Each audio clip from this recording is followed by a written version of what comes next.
नष्टमङ्गलः।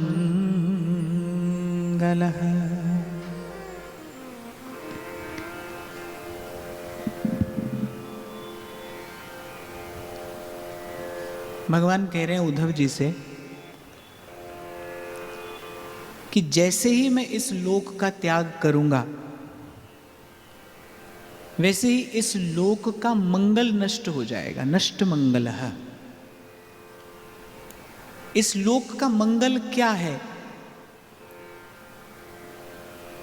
तो बुद्ध जन कहते हैं, गुरुजन कहते हैं, ये जो भजन साधन है, आत्म कल्याण के लिए जो प्रयास किया जाता है, ये जो आचार्यों ने उपासना के सिद्धांत प्रकट किए हैं, यही इस लोक का मंगल है। नाम जपत मंगल दिसि दसहूं। प्रभु का नाम, प्रभु की लीला कथा, यही इस लोक का मंगल है।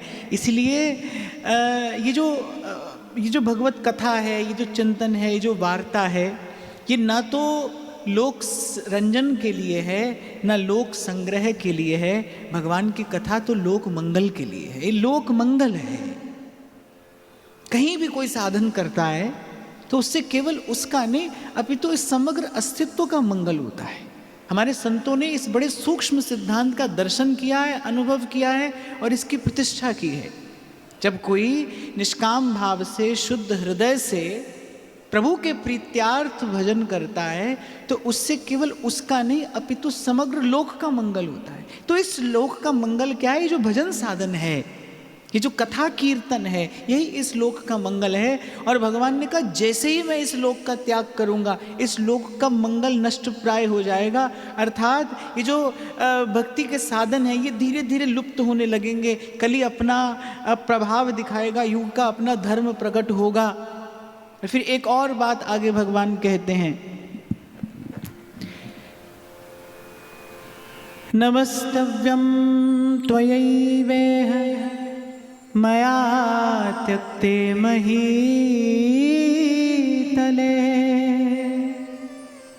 जनो अधर्म रुचिर्भद्र भविष्यति कलौ युगे।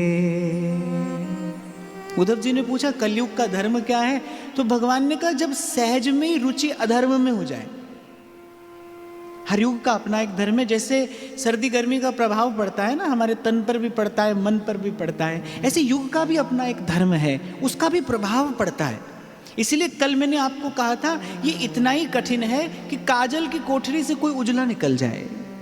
एक तो ये संसार, ये विषमता और विकृति से भरा ये संसार, और उस पे युग ऐसा है, ये समय ऐसा है। मैं तो कई बार आपको कहता हूं, अरे जल शुद्ध नहीं है, वायु शुद्ध नहीं है, अन्न शुद्ध नहीं है, बुद्धि कहाँ से शुद्ध होगी, विचार कहाँ से शुद्ध होंगे? इस घोर कली काल में अगर कुछ शुद्ध है, केवल प्रभु का नाम शुद्ध है। नाम त्याए महासुख पाया, और हर गुण गाए मेरा मन शीतलाया। एक नाम शुद्ध है।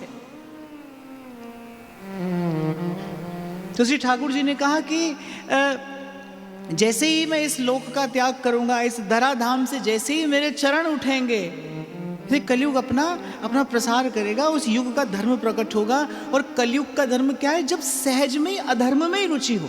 माने धर्म का कोई कार्य करने के लिए जब आपको बड़ा प्रयास करना पड़े। और आप देखिए, इसका अनुभव आप करिए, आज कोई किसी को थोड़ा सा जल भी पिलाता है ना, तो पुण्य बुद्धि से पिलाता है। ये जो शास्त्रों में ये जो महात्म्य आदि लिखा जाता है, ये केवल कलयुग के मनुष्य को धर्म में लगाने के लिए लिखा जाता है। पर मैं आपको बड़ी विनम्रता पूर्वक एक बात करूं भाई, सत्कार्य कर्तव्य बुद्धि से करना चाहिए, उपकार बुद्धि से नहीं। आप सत्कार्य करिए पर कर्तव्य बुद्धि से करिए। क्यों करें? क्योंकि हमको प्रभु ने करने योग्य बनाया है, इसलिए कर रहे हैं। इसीलिए सत्कार्य करना है, इसीलिए किसी की सेवा करनी है, इसीलिए किसी का सहयोग करना है, इसीलिए हमें किसी के लिए साधक बनना है। क्यों? क्योंकि हम मनुष्य हैं, हमें भगवान ने इस योग्य बनाया है। तो सत्कार्य कभी भी करिए तो कर्तव्य बुद्धि से करिए, उपकार बुद्धि से न करिए। मैं बहुत बार आपको एक छोटा सा उदाहरण देता हूं। ये जो फल आपके हाथ में आज आया है ना, इसका वृक्ष कभी किसी ने लगाया था तो उसका फल आज आपके हाथ में है। एक फल के लिए अपनी जेब से कुछ रुपया निकाल कर आप दे दें और आपको लगे कि आप आपने उसका मूल्य दे दिया, ऐसा है नहीं। प्रकृति का भी कुछ ऋण है हम पर, हमको उसे भी चुकाना है। तो किसी के लगाए पेड़ की छाया में हम बैठते हैं, उसका फल हम खाते हैं, तो ये उपकार नहीं, ये हमारा कर्तव्य है कि किसी के लिए हम भी पेड़ लगा दें, किसी के लिए हम भी वृक्ष लगा दें। और जिसके जीवन में परोपकार नहीं है, जिसके जीवन में ये परोपकार की निर्मल विमल भावना नहीं है, संत कहते भाई वो मनुष्य कहलाने योग्य नहीं है। धर्म की अनेक अनेक परिभाषाएं, व्याख्याएं आपको कहने सुनने को मिल जाएंगी, पर गोस्वामी जी की एक बात मुझे बड़ी प्रिय लगती है। गोस्वामी जी बड़े सरल शब्दों में कह देते हैं, परहित सरस धर्म नहीं भाई, पर पीरा सम नहीं अधमाई। आपके कारण किसी को पीड़ा पहुंचे, यही सबसे बड़ा अधर्म है। और आपके द्वारा किसी का हित साधन हो जाए, यही सबसे बड़ा धर्म है। आप इस संसार के किसी भी भूखंड में आप रहते हो, अनेक अनेक परिभाषाएं हैं धर्म की, किसी का धर्म क्या है, किसी का क्या है, पर ये एक सार्वभौमिक परिभाषा है, ये मनुष्य मात्र का धर्म है। परहित सरस धर्म नहीं भाई। और मैं तो कई बार आपको कहता हूं भाई, जीवन में प्रसन्नता का जो द्वार खुलता है वो यहीं से खुलता है। दीजिए दीजिए नानक नाम चढ़दी कला, तेरे पाने सर्वत्र दा पड़ा। यहीं से जीवन में प्रसन्नता का द्वार खुलता है। तो भगवान ने कहा कि भाई कलयुग का धर्म ये होगा, कलयुग का प्रभाव ये होगा कि मनुष्य की वृत्तियों की जो सहज गति होगी ना, वो अधर्म की ओर ही होगी। धर्म में उसे लगने के लिए, लगाने के लिए प्रयास करना पड़ेगा, पुरुषार्थ करना पड़ेगा। एक युग ऐसा था जब कोई असत्य कहता ही नहीं था, जब प्रत्येक व्यक्ति धर्म में ही लगा है, उसका जीवन संयमित है, नियंत्रित है, वो सदाचार पूर्वक ही जीवन का पालन करता है। एक युग ऐसा था, फिर समय बदला, फिर थोड़ा रजोगुण बढ़ा, फिर समय बदला, फिर और थोड़ा रजोगुण बढ़ा। पर जब कलयुग की बात आती है तो संत कहते हैं, कलि केवल मल मूल मलीना, पाप पयो निधि जन मन मीना। बोले कलि केवल मल मूल मलीना, पाप पयोनिधि। बोले जैसे मछली जल में और डूबती इतराती रहती है ना, ऐसे कलयुग के मनुष्य का जो मन होगा वो पाप रूपी जल में ही डूबता इतराता रहेगा। ये युग का धर्म है। कस्य दोषेण भाषितम अयम तो युग धर्मोयम। और श्रीमद् भागवत तो कहती है, घोरे कलयुगे प्राप्ते सर्वधर्म विवर्जिते, सब धर्म समाप्त हो जाएंगे। दो पाटन के बीच में और साबत बचा न कोई। संत जो होते हैं ना, त्रिकालदर्शी होते हैं, भूत की बात भी कह जाते हैं, भविष्य की भी कह जाते हैं। भविष्य को देखकर ही संतों ने कहा कि भाई ऐसी काल की चक्की चलेगी कि दो पाटन के बीच में साबत बचा न कोई। पर साथ साथ में संत समाधान भी दे देते हैं। वो डॉक्टर किस काम का जो आपको ये तो बता दे आपको रोग है, लेकिन उसके पास कोई दवा ना हो। संत रोग भी बताते हैं, पर साथ साथ इस भव रोग की औषधि भी देते हैं। जब कबीर जी ने ये दो पंक्तियां बोली ना, तो उनके पुत्र कमाल बोले, बोले अरे चाकी चाकी सब कहे, कीली कहे न कोय, और जो कीली से लग रहे वाका बाल न वाका होए। हमारे श्री रसिक पद रेणु जी महाराज सुनाया करते थे, बोले वजूदे खार क्या है, बस गुल से नजरों का फिसल जाना। फूल से नजर हटे तो कांटा है, फूल पर दृष्टि रहे तो कोई कांटा नहीं। प्रभु पर दृष्टि रहे फिर कुछ अमंगल नहीं है। मंगल भवन पर दृष्टि रखने वाले का अमंगल नहीं हो सकता। दृष्टि अगर प्रभु पर रखे, पर इस अत्यंत विषमता से भरे संसार में ये अत्यंत चंचल मन प्रभु पर दृष्टि स्थिर रखे कैसे? ये बहुत बड़ी चुनौती है। कल भी मैंने आपको कहा कि भाई ये काजर की कोठरी है और कांटों के झाड़ हैं, अहमता का कांटा और ममता का दाग इस चदरिया पे लग ही जाता है, लग ही जाता है। देखो, एक दोने में आप कुछ गुलाब के या मोगरा के पुष्प रख दो और कुछ देर के बाद आप उन पुष्पों को हटा दो, पुष्प तो हट जाएंगे लेकिन उनकी सुवास उस दोने में रह जाएगी, रह जाएगी। ऐसे ही कितना भी आप प्रयास करो, इस मन को खाली करने का। पर जिस समय जिस स्थान में हम यहाँ इस संसार में रह रहे हैं, युग का अपना धर्म है और बड़ा प्रबल धर्म है। पर इसमें एक संकेत मिलता है, मुझे लगता है कि फूल भी है कांटा भी है। अब हमें ये सीखना है कि हमारी दृष्टि फूल पर कैसे रहे। भगवान ने कहा जैसे ही मैं इस धरा का त्याग करूंगा वैसे ही कलयुग आएगा। इसका अर्थ जब तक भगवान के चरण रहें, जहाँ भगवान के चरण रहें वहाँ कलयुग नहीं आ सकता है। संत रहते हैं इसी संसार में और बड़ी मौज में रहते हैं, बड़े आनंद में रहते हैं। जिस सुख की छाया भी आपने और मैंने आज तक नहीं देखी, उस सुख में मस्त मगन वो संत रहते हैं। किस प्रकार रहते हैं कि एक क्षण के लिए भी भगवान के चरण नहीं छोड़ते। यदि निर्भय होना है, यदि निश्चिंत होना है, यदि निर्द्वंद होना है, यदि पार जाना है, तो भाई फिर एक ही विधि है, प्रभु के चरण न छूटे, प्रभु की स्मृति न छूटे। कल भी मैंने आपको यही कहा था कि वही उत्तम भक्त है, वही उत्तम वैष्णव है। भक्ति मार्ग के आचार्य कहते हैं वही उत्तम वैष्णव है जो त्रिभुवन विभव के लिए भी, त्रिलोकी की संपत्ति पाने के लिए भी एक क्षण के लिए भगवान का स्मरण नहीं छोड़े।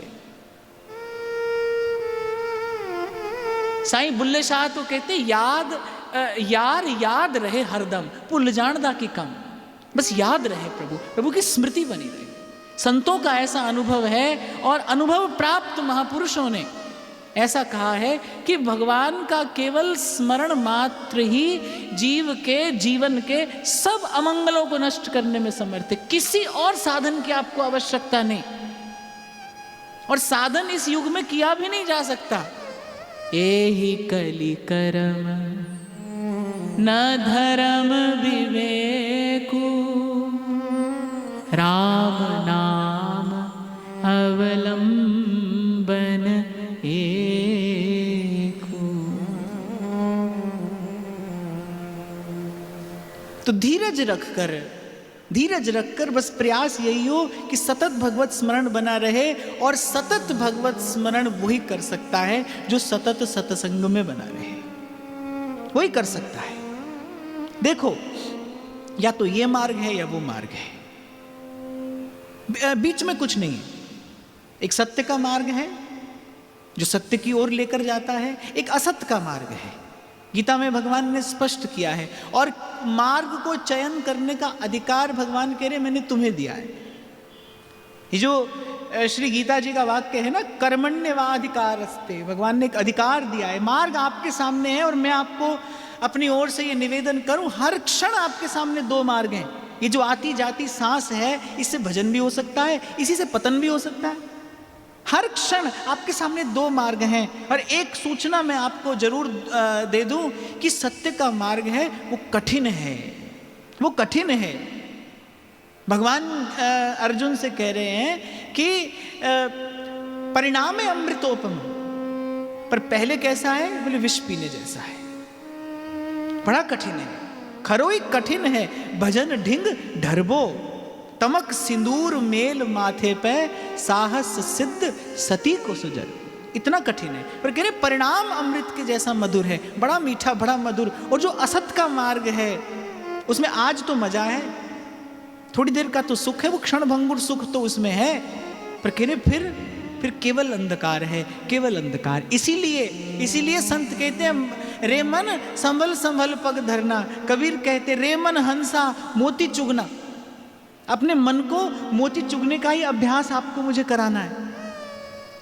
और जहां मैं आपको ये कह रहा हूं ना कि बड़ा कठिन है, वहां पर मैं आपको ये भी कह रहा हूं असंभव नहीं है, ये कर सकते हैं आप और मैं तो कहूंगा यही करने के लिए ही मनुष्य बनकर आए हैं, और यही करने के लिए भारत भूमि पर मनुष्य होकर आए हैं। और अगर प्रभु को आपसे मुझसे ये नहीं कराना होता तो आज आप और मैं यहाँ नहीं बैठे होते हैं। ये सत्संग का, ये कृपा का, ये देव द्वार आपके मेरे लिए नहीं खुला होता अगर प्रभु की इच्छा नहीं होती कि आप और मैं ये प्राप्ति करें, आप और मैं इस मार्ग पर चलें। कौन भजता है भाई उसे, तुद पावे ता नाम जपावे, सुख तेरा दिता लिए, सुख तेरा दिता लिए। चरण कमल तेरे धोए धोए पीवा मेरे सतगुरु दीन दयाला। सिमर सिमर सिमर नाम जीवा तन मन होवे निहाला। तन मन होवे निहाला। बस सिमर सिमर सिमर नाम जीवा। और ये बात ध्यान देने योग्य है कि तुध पावे ता नाम जपावे। तो एक क्षण के लिए भी बस भगवान के चरण कमल हृदय से टरे नहीं। आप देखो, जैसे ही अर्जुन ने सेना की ओर देखा, हाथ से गांडीव छूट गया। भगवान की ओर देख रहा था तो बड़ा प्रसन्न था। बल और तेज से भरा हुआ अर्जुन युद्ध भूमि में आया, और जैसे ही सामने खड़ी कौरव सेना की ओर देखा, मुंह हो गया। संसार की ओर देखोगे तो यही परिणाम है। आप संसार की ओर देखो, उसका यही परिणाम है। अब जब भगवान ने ऐसा कह दिया उद्धव जी से कि मेरे जाते ही ऐसा होगा, फिर तो उद्धव जी थोड़ा घबराए। तो फिर उद्धव जी ने कहा, प्रभु फिर हमारे लिए क्या आज्ञा है। अब यहां से इस प्रसंग का जो मर्म है, जो हार्द है, वो आरंभ होता है। कल यहीं पर मैंने वाणी को विराम दिया था और कहा था कि भाई रहना तो है इसी संसार में, पर भगवान उद्धव जी को ये सिखा देते हैं, भगवान उद्धव जी से ये बतला देते हैं भाई कैसे रहना है। आपको मुझे रहना ही तो नहीं आता, आपको मुझे संसार में रहना ही नहीं आता। मैं यही तो अभी आपसे कह रहा हूं, संत इसी संसार में रहता है और खूब मौज में रहता है, आनंद में रहता है। क्यों संत कहते हैं जन्म जन्म रति राम पद यह वरदान नाम। उन्हें रहना आता है। हमारे श्री महाप्रभु कह रहे यत्र यत्र मम जन्म कर्म भीर नारकेत परमे पदेत। आपको मुझे तो बड़ी जल्दी है, पर हमारे आचार्य क्या कहते हैं, वो कह रहे हैं हे स्वामिनी मैं कहीं भी रहूं, परम पद में रहूं या नरक में रहूं, बस आपकी कृपा हो, आपका स्मरण बना रहे, आपकी याद बनी रहे, आपकी स्मृति बनी रहे, आपको भूलो नहीं।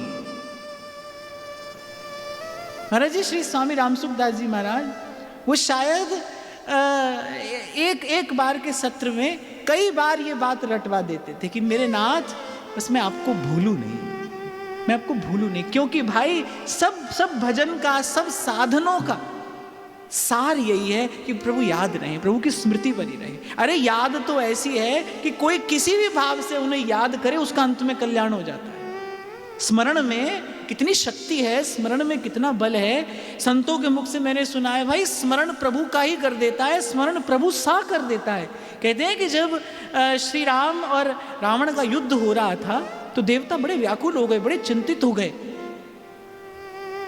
कि रावण मरने में ही नहीं आ रहा है।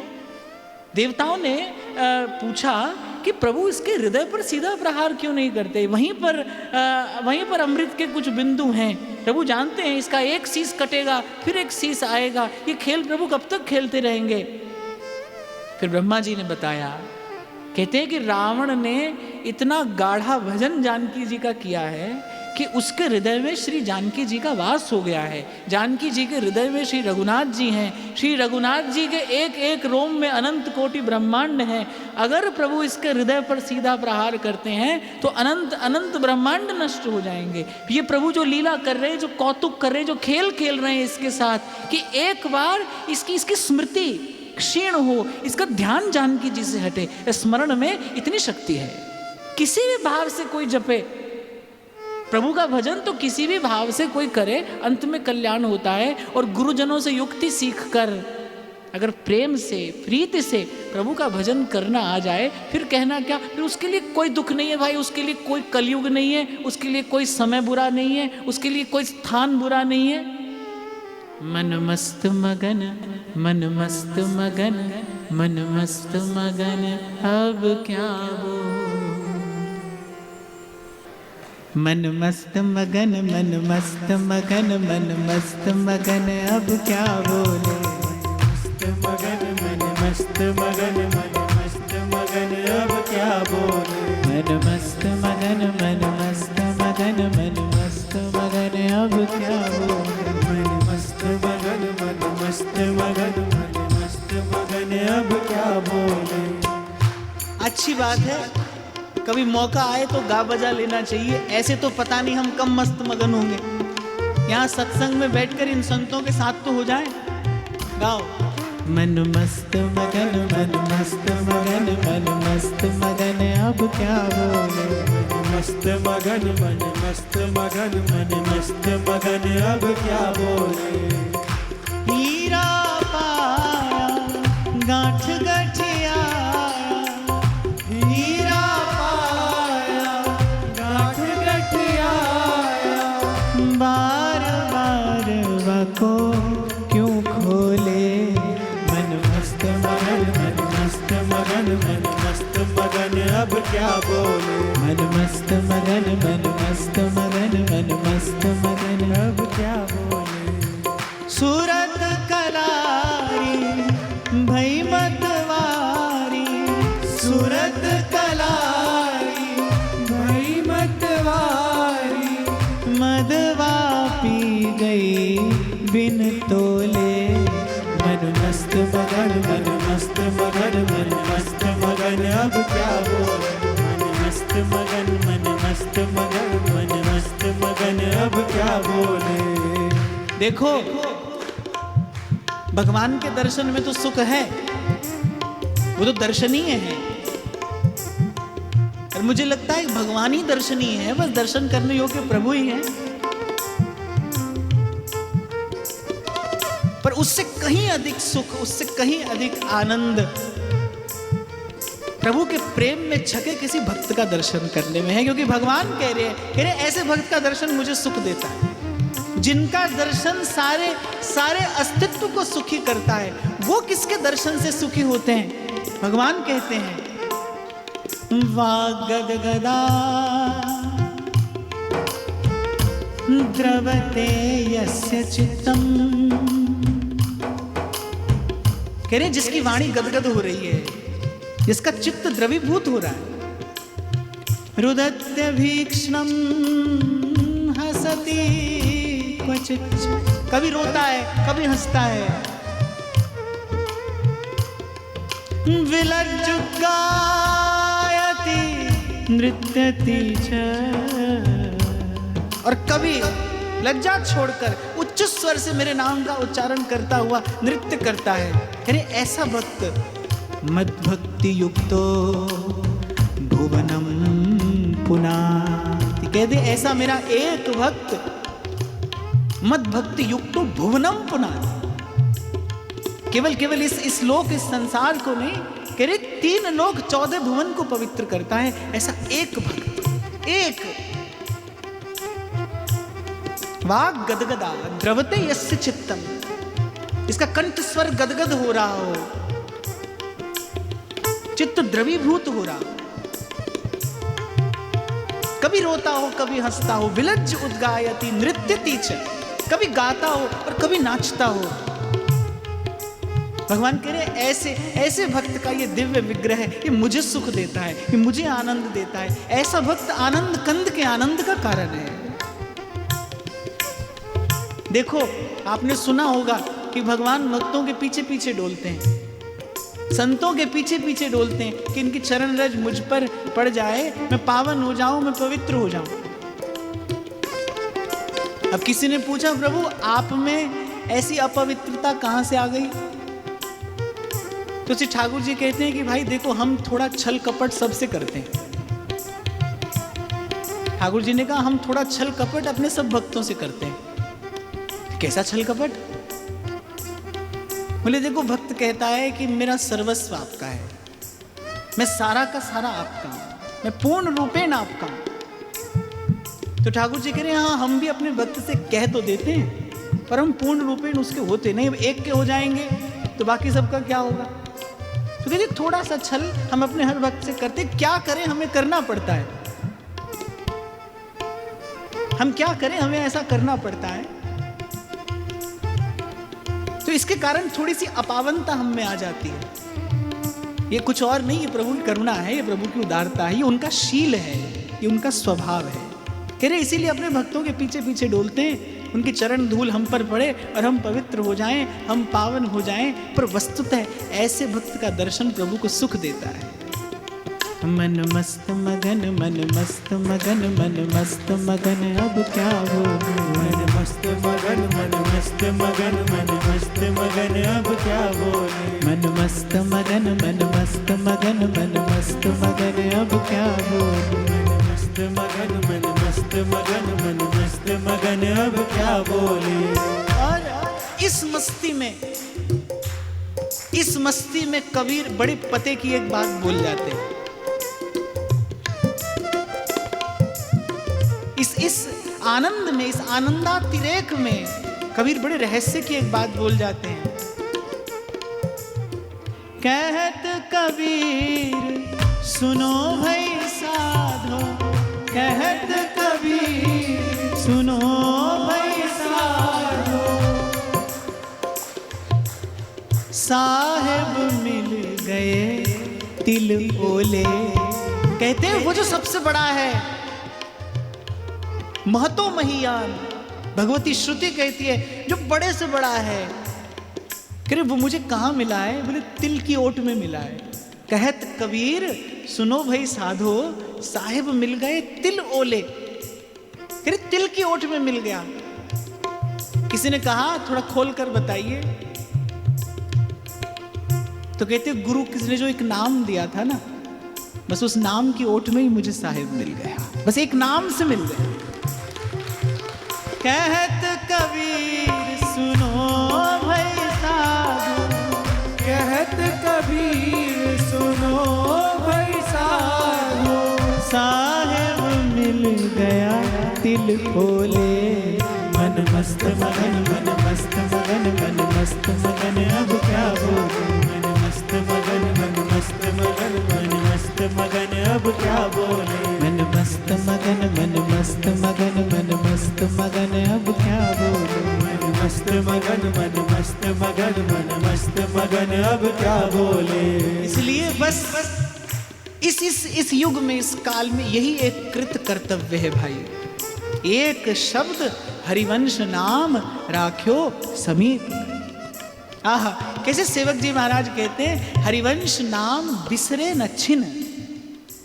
श्री हरिवंश सहाय भल, हरिवंश भरोसे भय निडर, सुनित गरजत हरिवंश बल। मैंने कहा ना, जिसने नाम का अवलंब लिया है, जिसने नाम का आश्रय लिया, उसे कोई भय नहीं है, उसके लिए कोई द्वंद्व नहीं है, उसके लिए कोई संसार नहीं है। नाम आश्रय से ही संसार से मुक्ति संभव है। जिसके पास नाम का भरोसा है, नाम का अवलंब है, उसके लिए कोई संसार नहीं। आपको स्मरण हो, कल मैंने आपको कहा संसार किसी स्थान का नाम नहीं है।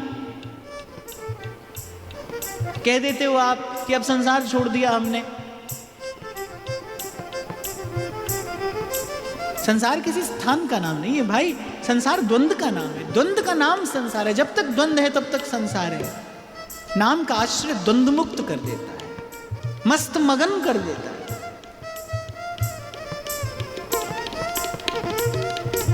कोई महलों में पैदा हुआ हो, वो भी इसी नाम का अमृत पीकर मस्त हुआ है। और गंगा किनारे फूस की झोपड़ी में रहने वाला कबीर भी इसी नाम का अमृत पीकर मस्त हुआ है। संसार का बाध करने वाला ये नामाश्रय है। और भगवान के इस वाक्य से हमें ये सूचना मिलती है, ये संदेश मिलता है। भगवान गुप्त रीति से यही उपदेश कर रहे हैं।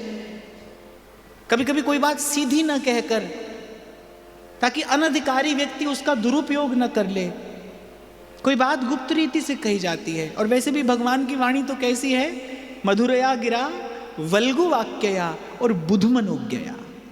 विवेकवान प्रभु की बात समझता है कि प्रभु क्या कहना चाहते हैं। भगवान ने कहा जैसे ही मेरे चरण कमल इस धरा से उठेंगे कलयुग आएगा। माने जब तक मेरे चरण कमल है तब तक कलयुग नहीं आ सकता।